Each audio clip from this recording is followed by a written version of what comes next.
नमस्कार शेतकरी मित्रांनो. जे आपला टॉपिक आहे शेतकरी मित्रांनो, याच्यामध्ये आपण जे कॉम्प्लेक्स फर्टिलायझर बेसल डोसमध्ये देतो त्याच्यामध्ये भरपूर शेतकऱ्यांना कन्फ्युजन आहे. शेतकरी मित्रांनो, किती दिवस लागू व्हायला लागतात, किती दिवसानंतर कोणतं खतं लागू होतं, तर ह्या गोष्टीवरती सध्या आपण चर्चा करणार शेतकरी मित्रांनो.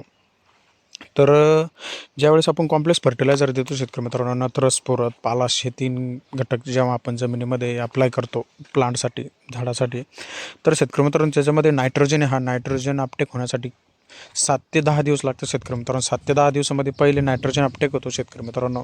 आणि फॉस्फरस, त्याच्यानंतर जो फॉस्फरस दिलेला असतो शेतकरी मित्रांनो आपण दाणेदारमध्ये, त्याच्यामध्ये तो फॉस्फरस अपटेक करण्यासाठी 10 ते 14-15 दिवस लागतात शेतकरी मित्रांनो. अपटेक म्हणजे तेव्हापासून याची सुरुवात होते झाडाला उपलब्ध होण्यासाठी.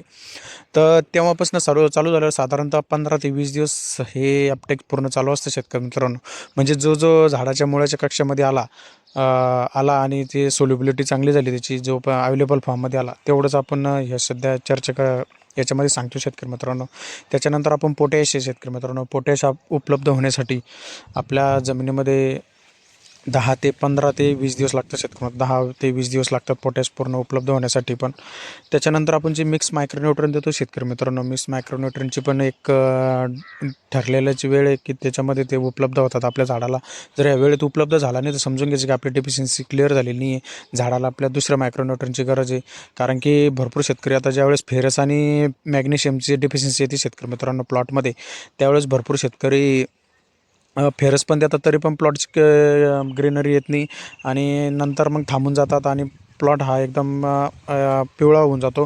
प्लॉटची ग्रीनरी एकदम लॉस होत चालते. त्यावेळेस आपल्याला लगेच समजून घ्यायचं शेतकरी मित्रांनो आपल्या प्लॉटमध्ये फेरसची डिफिशियन्सी नाही. एखाद्या वेळेस आपल्याला झिंक किंवा मॅग्नेशियमची डिफिशियन्सी हे पण आपल्याला ओळखणं खूप गरजेचं असतं.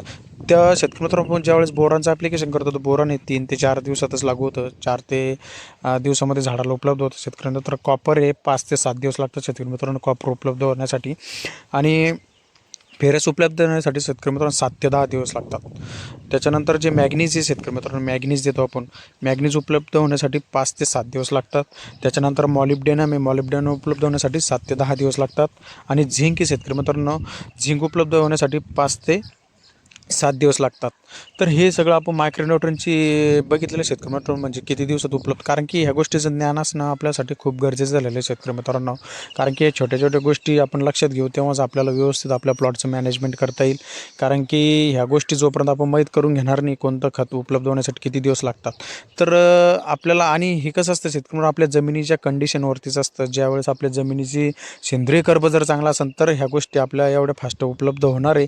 जर आपल्या जमिनीचा सेंद्रिय कर्ब जर खराब असेल शेतकरी मित्रांनो, म्हणजे आजकाल आपल्या जमिनीचा सेंद्रिय कर्ब हा कमीच झालेला आहे, तर समजून घ्यायचं की याच्यामध्ये ॲडिशनल आपले दिवस ॲड करून घ्यायचे शेतकरी मित्रांनो. कारण की जेवढं बॅक्टेरियल मायक्रोबियल कंडिशन जमिनीची चांगली असेल तेवढे खतं फास्ट उपलब्ध होतील. आणि याच्यामध्ये ज्यावेळेस आपण हे कोणतेही खतं देतो शेतकरी मित्रांनो, याचं एक क्रायटेरिया पण आहे की हे उपलब्ध होण्याचं. जर मी आता हे दिवस सांगितलेले तर याच्यामध्ये वातावरणाचा पण खूप मेजर रोल आहे शेतकरी मित्रांनो, आणि जमिनीचा पण मेजर रोल आहे. ज्यावेळेस सँडी सॉईल म्हणजे वालुकामय मृदा असेल थोडा आणि मिक्स मृदा असेल, म्हणजे आपण मुरमाड जमीन म्हणतो त्याला, त्या मुरमाड जमिनीमध्ये हे जे न्यूट्रिएंट आहे शेतकरी मित्रांनो, हे न्यूट्रिएंटची उपलब्धता आपण जे पहिले सांगितलेल्या दिवसानुसारच होणार. कारण की त्याच्यामध्ये खूप फास्ट ॲक्टिव्हिटी घडत असते त्या मृदेमध्ये, आणि तिथे हे एकदम फास्ट अवेलेबल होतात. जे आपण ब्लॅक सॉईलमध्ये म्हणतो, काळी जमीन आहे, त्या काळी जमिनीमध्ये हे घटक हे थोडे लेट उपलब्ध होतात शेतकरी मित्रांनो. कारण की त्या जमिनीमध्ये हे घटक मिक्स होण्यासाठी थोडा वेळ लागत असतो. जे की मीडियम सॉईल म्हणजे मृदा जमीन आहे त्याच्यामध्ये हे फास्ट उपलब्ध होतात शेतकरी मित्रांनो.